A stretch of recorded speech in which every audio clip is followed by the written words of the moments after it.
I'm Kanishka, and now I'm going to share you my strategy. How can you score 95 marks in biology? मैंने last year ही 12th का exam दिए थे, मतलब इसी year ही मानो, इस ईयर ही वो आया। मेरे बायोलॉजी में 95 मार्क्स आए थे।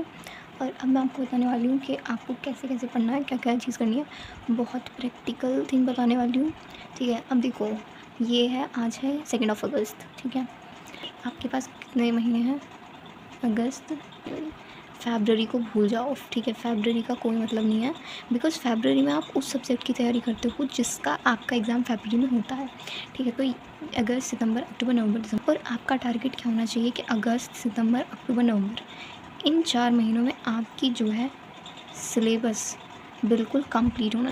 देखो, मेरा तो यही था, मैंने सिलेबस अपना नवंबर तक निपटा लिया था। अगर आपको अच्छा स्कोर करना है ना बायोलॉजी में, डरो मत, बिल्कुल मत डरो। ये भी मत सोचो कि नहीं होगा, बहुत ईजी है।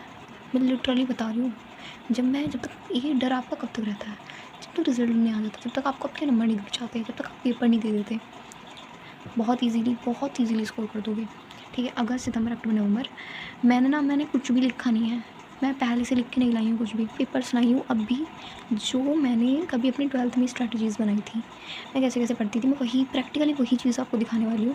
बिकॉज़ नया कुछ बनाते हैं तो नई चीज़ ऐड होती हैं, ठीक है। अभी बना रही हूँ मैं, मतलब अभी वही चीज़, वही पेपर्स मैं आपको दिखाऊँगी कि मैंने कैसे कैसे किया था। तो अगस्त, सितंबर, अक्टूबर, नवंबर आपका सिलेबस कंप्लीट होना चाहिए। अब सिलेबस कंप्लीट में भी ऐसा नहीं कि लेक्चर देखे जाओ बस, आप कुछ कर नहीं रहे, आप रिविज़न नहीं कर रहे, पढ़ नहीं रहे आप, है ना, PYQ सॉल्व नहीं कर रहे, ऐसा नहीं होना चाहिए। देखो, 95 मार्क्स ना उतना ईजी नहीं है, ठीक है, बट हार्ड भी नहीं है। थोड़ा सा मेहनत करोगे हो जाएगा, ठीक है। तो सिलेबस कंप्लीशन में आप क्या करोगे, जैसे कि आप देखो, आप वन शॉट देख सकते हो या फिर आप लेक्चर्स देख सकते हो। लेक्चर्स, अगर आपके पास कोई बैच नहीं है तो यू कैन जॉइन टेलीग्राम पे परिश्रम, उसको ज्वाइन करो, परिश्रम 2028 को ज्वाइन करो, है ना। और परिश्रम 2028 में जो मैंने 2027 का देखा था, उसमें मैंने टीचर होती वो थी आरुषि मैम से मैंने सारा पढ़ा था। मैंने लेक्चर वाइज देखी थी चीज़ें, मैंने कुछ चैप्टर्स के वन शॉट्स भी देखे थे, कुछ उसके डिटेल वीडियो देखी थी, जो मेरे को लगा कि हाँ, ये वेटेज वाला है चैप्टर, तो उसको मैंने लेक्चर्स में कंप्लीट किया। वरना ऐसा नहीं है वन शॉट से कुछ नहीं कर सकते, वन शॉट भी काफ़ी इनफ है, ठीक है, इनफ है आपका वन शॉट भी, आप देख सकते हो वन शॉट, ठीक है। Chapter complete. अब आपको करना है नेक्स्ट थिंग जो है आपकी, वो आपको करनी है अपना NCERT रीड। बहुत इंपॉर्टेंट है लिटरली। मैंने NCERT लेक्चर से भी देखी थी, मतलब line by line Vipin sir की बहुत नाइस वीडियोज़ हैं। विपिन सर की मैंने उनकी देखी थी, सारे चैप्टर्स की नहीं देखी थी मैंने। जो स्टार्टिंग की यूनिट थी मैंने कई बार NCERT रीड की थी उनकी, तो कम से कम 6-7 बार मैंने रीड कर ली थी।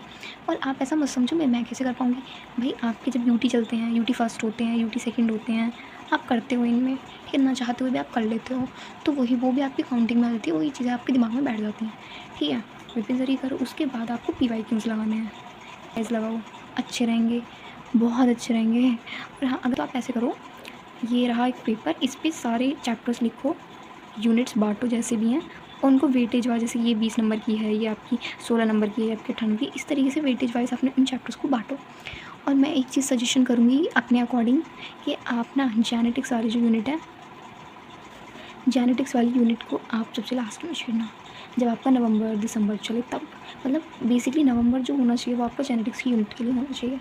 और हाँ, अगर आपका प्री बोर्ड्स चल रहे हैं, ठीक है, अगर आपके बीच में प्री बोर्ड्स आ गए तो आप डरना नहीं। आप ये सोचना कि जितना आपसे सिलेबस हो जाए उतना रिवीजन करके चले जाना। डरना मत कि मेरा पूरा सिलेबस नहीं हुआ, मेरे प्री बोर्ड में नंबर नहीं आए, ये है वो है। प्री बोर्ड के मार्क्स से अफेक्ट नहीं होना है, रिजल्ट आपका CBSE बोर्ड वाला रिजल्ट होता है, उसके लिए आप अच्छे से पढ़ लेना। और आई गेस आपका जो बोर्ड में आपको जो छुट्टियाँ मिलती हैं वो काफ़ी मिलती हैं बायोलॉजी की में, तो डोंट टेक टेंशन कि बायोलॉजी का एग्ज़ाम अच्छा नहीं जाएगा। अगर आपने उन छुट्टियों में भी बहुत दब के अच्छे से मेहनत कर ली ना, तो आप बहुत अच्छा स्कोर कर सकते हो। कल चीज़ बता रही हूँ, और मैंने भी यही किया था। अब मैं I am going to show you some papers उस टाइम के, जिस टाइम पे मैं प्रैक्टिस करती थी। उस टाइम पे मैंने क्या क्या कैसे, मैंने जस्ट अभी मैंने फाइंड किए थे अपने सारे पेपर्स कुछ टाइम पहले, जो मैं उस टाइम पे करती थी, वो मेरे चैप्टर आने वाले थे, तो मैंने ये किया था, ठीक है। अगस्त की ये है मेरा, और मैं आपको नेक्स्ट मैं मंथ्स में डालती रहूँगी मंथली कि आपको क्या क्या ध्यान देना चाहिए। देखो जुलाई में मैंने क्या कंप्लीट कर लिया था, जो DPP होती थी रिप्रोडक्टिव हेल्थ की, read NCERT of this chapter, notes revise and lecture of chapter, ये वो मतलब ऐसे ऐसे किया था भाई मैंने, देख लो। ये मेरा कुछ दिसंबर का है। ये देखो, ये मैंने बायोलॉजी के डायग्राम्स भी बनाए थे, मैंने और अलग नोटबुक में भी बना रखे थे ये। और ये मैंने किया था आपका हाफ ईयरली की मेरी स्ट्रैटेजी। ईयरली में ये चैप्टर्स आने वाले थे, तो मैंने ऐसे नोट्स, देखो नोट्स रिवाइज पे सबसे ज़्यादा ठीक है, बिकॉज नोट्स रिवाइज मैंने सबसे ज़्यादा किया था। PY को सॉल्व इनके किए थे, NCERT रीड मैंने इनकी भी की थी, इनकी भी की थी। ये तो ईजी है, ये तो हो जाता है वही, ठीक। और ये आपका अक्टूबर का है कि मैंने अक्टूबर में मैं कहाँ अप्लाई करती थी, ये नवंबर में देख लो आप। और आपका ये रहा, ये कहाँ है, ये प्री बोर्ड्स का आई थिंक सो, ये जुलाई बस यही है। और मैं ना एक वीडियो डालूँगी आपका, जब आपके एग्ज़ाम्स पास आएंगे ना तब एक वीडियो डालूँगी। एक बहुत इंटरेस्टिंग चीज़ है जो मैंने की थी, अगर आप चाहते हो कि मैं लाऊँ कमेंट करना, मैं ज़रूर दूँगी उस वीडियो को। मैं ज़रूर एक चीज़ बताऊँगी मतलब जिसने मेरी बहुत हेल्प की थी उस टाइम पे, मतलब मैं उसको अचीव करने के लिए 95 नंबर अचीव करने के लिए मेरी बहुत हेल्प की थी, ठीक है। तो ये हो गया। उसके बाद अभी तो देखो मेन फोकस रखो अपना सिलेबस कंप्लीट पे। सिलेबस कंप्लीट सबसे पहले होना चाहिए आपका, उसके बाद सारी चीज़ें।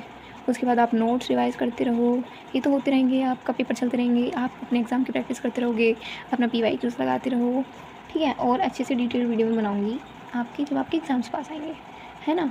अभी तक मोटा मोटा मैंने बता दिया है कि आपका एक चैप्टर कंप्लीट हो रहा है तो आपको कैसे कंप्लीट करना है उसको, है ना। अपने कुछ पेपर्स भी दिखा दिए हैं।